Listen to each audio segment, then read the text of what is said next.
سورہ والضحیٰ کا شان نزول بیان کرتے ہوئے مفسرین نے لکھا ہے کہ ایک مرتبہ بعض اہم حکمتوں کی بنا پر کچھ عرصہ کے لیے وحی کا سلسلہ منقطع ہو گیا تو مخالفین نے یہ طعنہ دینا شروع کر دیا کہ محمد مصطفیٰ صلی اللہ علیہ وآلہ وسلم کے رب نے معاذ اللہ اسے چھوڑ دیا ہے۔ اس پر اللہ تعالیٰ نے سورہ ضحیٰ نازل فرمائی جو کہ ساری کی ساری نبی پاک صلی اللہ علیہ وآلہ وسلم کے ذکر میں ہے، اور جس کی ہر آیت میں اللہ تعالیٰ نے اپنے محبوب علیہ السلام کے ذکر کی بلندی کو بیان فرمایا ہے۔ جب حضرت جبرائیل علیہ السلام اس سورہ مبارکہ کی صورت میں رب کریم کا پیار بھرا پیغام محبوب رب کریم صلی اللہ علیہ وآلہ وسلم کی طرف لے کر آئے تو آپ صلی اللہ علیہ وآلہ وسلم کے لبہائے مبارک کو جنبش ہوئی اور رحمت کے پھول جھڑنے لگے۔ پیار بھرے کلمات کچھ یوں ترتیب پائے۔ ترجمہ: اے جبرائیل علیہ السلام، تم نے آنے میں اتنی دیر کر دی ہے کہ مجھے تمہاری ملاقات کا اشتیاق ہوا۔ اس پر جبرائیل علیہ السلام نے پیار و محبت سے لبریز گفتگو کرتے ہوئے عرض کیا، یا رسول اللہ صلی اللہ علیہ وآلہ وسلم، مجھے آپ کی زیارت اور ملاقات کا شوق آپ سے بھی بڑھ کر تھا، مگر میں حکم کا غلام ہوں اور آپ کے رب کے حکم کے بغیر نازل نہیں ہو سکتا۔ حضرت ابو ہریرہ رضی اللہ تعالیٰ عنہما سے روایت ہے کہ ایک دن بارگاہ رسالت صلی اللہ علیہ وآلہ وسلم میں حضرت جبرائیل علیہ السلام حاضر ہوئے۔ دریائے رحمت موج میں آیا اور زبان اطہر جنبش کرنے لگی اور رحمت کے پھول جھڑنے لگے۔ ارشاد فرمایا، اے جبرائیل علیہ السلام، آج یہ تو بتلاؤ کہ تمہاری عمر کتنی ہے؟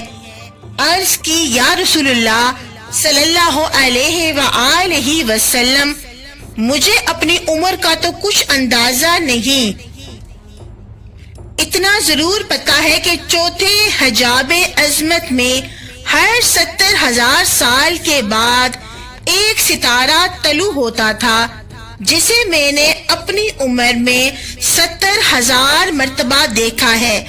اس سے خود ہی میری عمر کا اندازہ لگا لیجئے۔ یہ سن کر نبی کریم صلی اللہ علیہ وآلہ وسلم نے نور بھری گفتگو فرمائی، جس میں ارشاد فرمایا، اے جبرائیل علیہ السلام، کیا آپ وہ ستارہ دیکھ کر پہچان لوگے؟ عرض کی گئی، کیوں نہیں یا رسول اللہ صلی اللہ علیہ وآلہ وسلم، جو ستارہ میں نے اتنی بار دیکھا ہو میں اسے کیوں کر نہیں پہچانوں گا؟ جب سرکار ذی وقار دو جہان کے تاجدار محمد مصطفیٰ صلی اللہ علیہ وآلہ وسلم نے نور بھرا امامہ شریف ہٹایا تو پیشانی مصطفیٰ صلی اللہ علیہ وآلہ وسلم میں وہ ستارہ نظر آیا۔ جبرائیل علیہ السلام نے جب دیکھا تو بے اختیار بول اٹھے، رب کائنات کے عزت و جلال کی قسم، وہ ستارہ یہی ہے جو میں دیکھا کرتا تھا۔ اس حدیث مبارکہ سے حضرت جبرائیل علیہ السلام کی عمر شریف کا بھی پتہ چل گیا۔ دوسری بات معلوم ہوئی کہ تمام اشیاء سے پہلے اللہ تعالیٰ نے ہمارے نبی کریم صلی اللہ علیہ وآلہ وسلم کا نور پیدا فرمایا۔ دربار رسالت مآب صلی اللہ علیہ وآلہ وسلم سجا ہوا ہے اور حضرت جبرائیل علیہ السلام بھی حاضر خدمت ہیں، تو آپ صلی اللہ علیہ وآلہ وسلم نے ارشاد فرمایا، اے جبرائیل علیہ السلام، آپ آدم علیہ السلام کے پاس بھی گئے؟ عرض کی، حضور گیا۔ فرمایا، آپ نے نوح علیہ السلام کا زمانہ پایا؟ عرض کی، حضور پایا۔ فرمایا، آپ نے ابراہیم علیہ السلام کو خدا کا پیغام پہنچایا؟ عرض کی، بالکل پہنچایا۔ آپ نے فرمایا، آپ نے حسن یوسف کو بھی دیکھا؟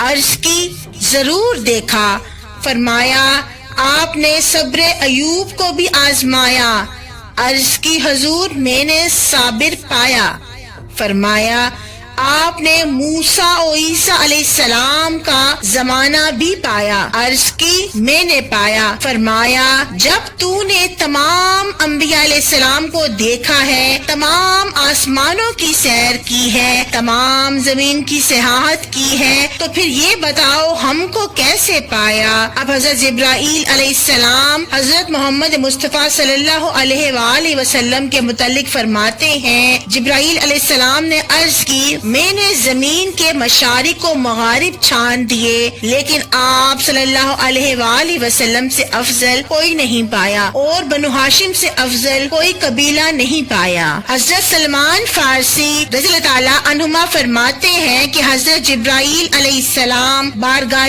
رسالت میں حاضر ہوئے، عرض کی یا رسول اللہ صلی اللہ علیہ وآلہ وسلم آپ کا رب یہ فرماتا ہے، ترجمہ اگر میں نے ابراہیم علیہ السلام کو خلیل اللہ بنایا ہے تو اے محبوب آپ کو اپنا حبیب بنایا ہے، میں نے کوئی مخلوق تجھ سے زیادہ مکرم و معزز پیدا نہیں کی، بلکہ دنیا اور اہل دنیا کو اس لیے پیدا کیا ہے کہ انہیں اپنی بارگاہ میں تیری عزت و کرامت اور جاہ و منزلت دکھاؤں۔ اگر اے محبوب تجھے پیدا کرنا مقصود نہ ہوتا تو میں دنیا کو ہی پیدا نہ کرتا۔